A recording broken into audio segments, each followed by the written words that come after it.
Like and subscribe to my channel and click the bell icon to get new video updates.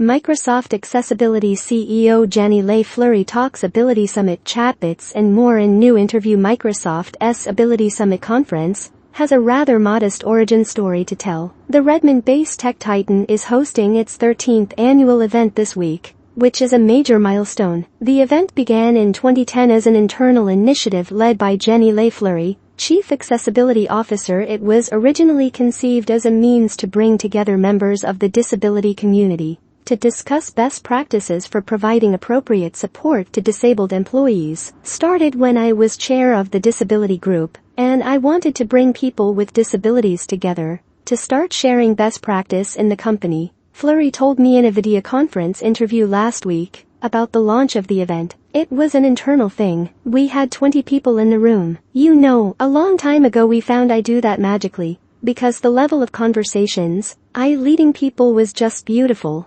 Ability Summit has grown exponentially since those early days. What once had fewer than 24 participants has grown by orders of magnitude, and is expected to reach around 18,000 to 20,000 participants in 2023. The day-long virtual event, scheduled for Wednesday, will be headlined by a who's who list of guest speakers, including Transportation Secretary Pete Buttigieg, Executive Director of the National Association of the Deaf Howard Rosenblum, and President and CEO of the American Association of People with Disabilities, Maria Town. The event coincides with International Women's Day, when Flurrie sat down with T-Mobile's Claudia Gordon and Google's head of brand accessibility, Kay Liu, to discuss what Microsoft calls gender equality for an accessible future. When asked what the Ability Summit represents for Microsoft in terms of disability inclusion, Flurrie responded semi-sarcastically, I am probably not going to say anything surprising. Like their big tech brethren Amazon, Apple, Google, and Meta, Microsoft considers accessibility to be an inalienable human right. Referring to what exactly people will be hearing at this year's Ability Summit, Flurrie said the overall goal is to provide updates on what Microsoft is doing on its journey to bridging the gap between people with disabilities. According to Flurrie,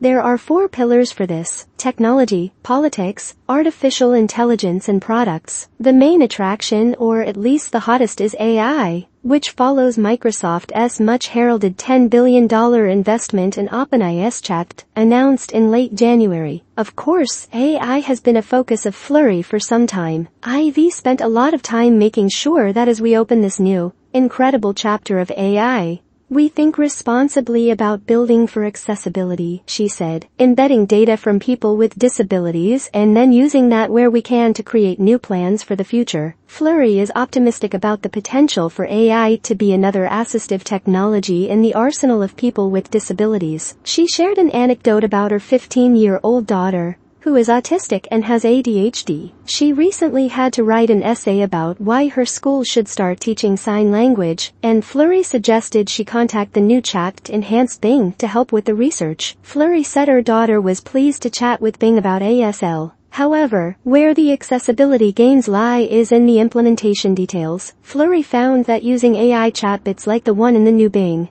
can reduce significant amounts of cognitive load and other friction points, especially for a neurodivergent person, gather so much information for you very, very quickly. We're definitely learning how to get the most out of the tools. I think there are some pretty profound implications. Flurrie emphasized that finding use cases in terms of accessibility in new technologies like AI chatbots is a reminder of why she and her contemporaries in the industry are doing what they are doing in the industry do first place. Friends like Apple's Sarah Herrlinger and Google's Eve Anderson may work at different companies with vastly different ways of thinking about products and the like, but the bond that binds them is this fundamental human right. Flurrie and her colleagues want to make technology, no matter who makes it, accessible to everyone. The ultimate goal is a fairer and more inclusive world where people with disabilities can thrive. We all have different companies, different ethos, different cultures, different organizational structures,